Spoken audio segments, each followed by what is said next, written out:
¿Sabías que Blink 182 y Vivaldi tienen mucho en común? ¿No me crees? Pues atento.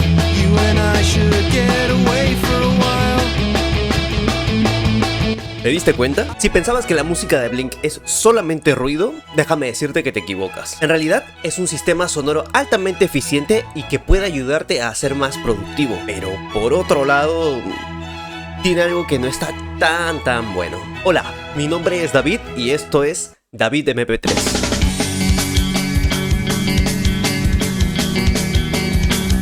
Doy por hecho de que muchos conocen la historia de Blink, pero para los que no, voy a contar la historia muy resumida. Blink 182 es una banda de pop punk formada a principios de los 90 en California, y aunque todavía están en actividad, tuvieron un periodo áspero que dio como resultado 2 separaciones, un accidente en avión, unas cuantas bandas alternas, cáncer y una gira mundial tan épica que incluyó a Sudamérica, dejándonos momentazos como el llanto de Tom en Brasil, el cover paraguayo o la frase Can you name 3 songs off of Cheshire Cat?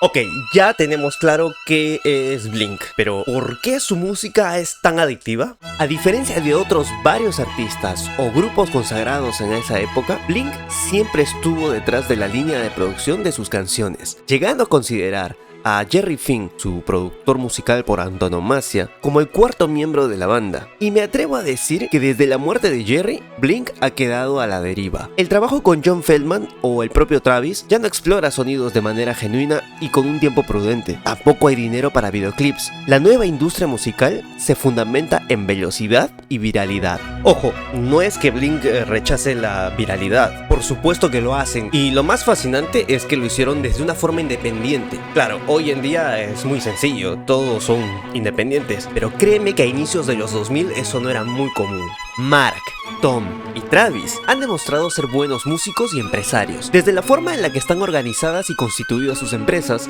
hasta el manejo de sus regalías, masters y merchandising, demostrando una y otra vez que el activo más valioso en la industria musical no es la música en sí, sino más bien la marca o branding. La nostalgia es un gran motor de venta y la banda lo sabe perfectamente. Es por eso que lo han utilizado a lo largo de su carrera y han sabido reinventar la rueda un montón de veces. En el coleccionismo de Blink existen infinidad de discos, ediciones y merchandising. Uno de los mayores coleccionistas en el mundo es Rochenlo, o como se diga, el mexicano con la narcocolección más impresionante que he visto, y que incluye además los instrumentos que corresponden a cada periodo de la banda. Aquí solo puse unos cuantos, porque no caben todos en pantalla. En fin, esos son los poderes del branding, y por eso es muy importante construir una marca sólida y con background, y para eso existen Humanoides y Asociados, mi firma creativo digital especialista en branding y productos digitales. Porque si Blink nos enseñó algo, es que las marcas memorables no son las más bonitas, son las más genuinas, y para eso no basta con diseñar bien, hace falta investigar como mierda. Ingresa a humanoidesdeasociados.com y agenda tu primera consultoría ahora, y te aseguro que podremos hacer muchas cositas juntos. If I'm being totally honest, I cannot stop thinking about them coming. La marca Blink 182 es un caso de éxito notable, ya que haciendo uso de valores como la subversión, imperfección y resiliencia han calado profundo en la mente del público, haciendo que incluso sus fans más homofóbicos desarrollen un idilio generacional con estos 3 hombres. Y no es que tenga pruebas, pero es que tampoco tengo dudas. Nada de esto es casualidad, y de hecho el manejo de la marca Blink es un hito bastante interesante en el mundo del emprendimiento o neuromarketing. Mira, la verdad es que comencé este guión muy simple, pero a medida que avanzaba mi investigación terminó convirtiéndose ya no en un guión de YouTube, sino más bien en una tesis doctoral. Pero ahí está manejo de marca, un poco de secretismo, ocultismo si le quieres llamar así, todo lo que al final es un buen marketing. Pero bueno, ha llegado el momento de hablar de la música. El sonido de Blink ha pasado por 3 periodos muy marcados, desde el caótico, pasando por el prolijo hasta el experimental. En todos estos casos, siempre ha existido un hilo conductor o manual de marca. Se trata del minimalismo y la armonía vocal. Desconozco si la inspiración viene del género barbershop o los Beach Boys, quienes, oh sorpresa, también son californianos. Blink utilizó muchísimo este recurso a lo largo de su carrera, como por ejemplo tenemos ese apoteósico Feeling This, que termina con ese juego de voces increíble. It fell short this time, your smile fades in the summer. Place your hand in mine, I'll leave when I wanna. Fate fell short this time, your smile fades in the summer. Place your hand in mine, I'll leave when I wanna. Fate fell short this time, your smile fades in the summer. Place your hand in mine, I'll leave when I wanna. Fate fell short this time, your smile fades in the summer. Place your hand in mine, I'll leave when I wanna. Fate fell short this time, your smile fades in the summer.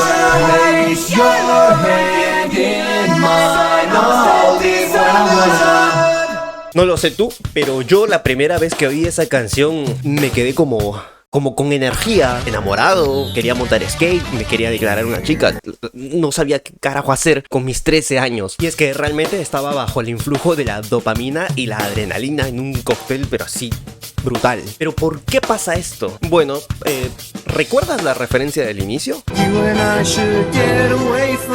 Esa figura que va y viene se llama ritornello, una melodía en bucle que da orden al caos. Y al igual que Vivaldi, Tom utiliza arpegios veloces y quiebres para crear una sensación de urgencia.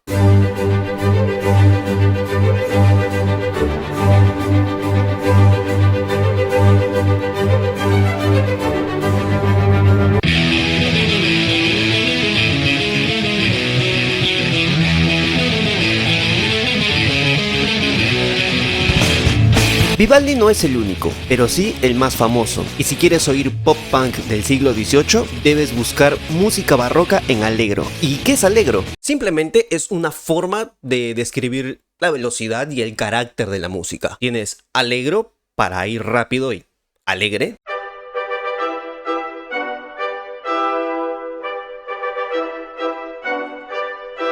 O sonata para algo tranquilo y pausado.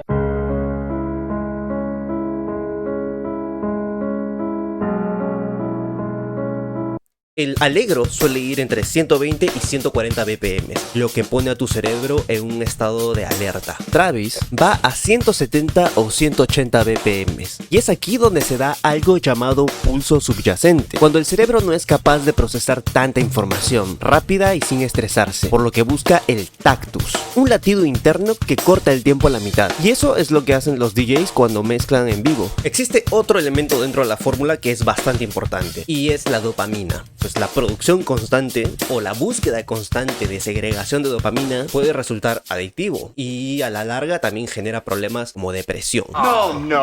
Y la razón por la cual generamos dopamina es increíble y es algo tan sencillo como simplemente adivinar la melodía. La suma de estos factores, velocidad y predicción rítmica, da como resultado un estado de hiperfoco, es decir, trabajando sin distracciones, algo así como el Ritalin, o bueno, básicamente sería un Ritalin pero sonoro. Tal vez por eso lo mencionan en esta canción.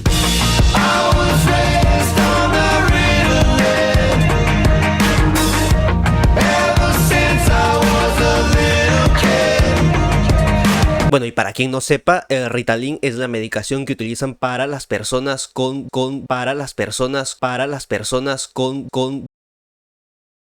déficit de atención. Ese perfil lo he visto un montón de veces, pero sobre todo lo he visto aquí. Curiosamente, Ritalin suena a ritornello, ¿no?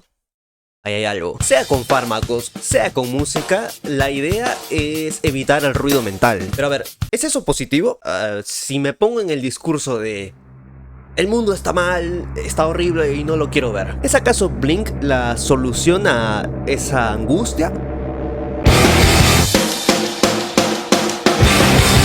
El síndrome de Peter Pan es un tema delicado y que expresa un dolor inconsciente donde quien lo padece se niega a actuar como un adulto, según el psicólogo norteamericano Dan Keeley en su libro Hombres que nunca han crecido.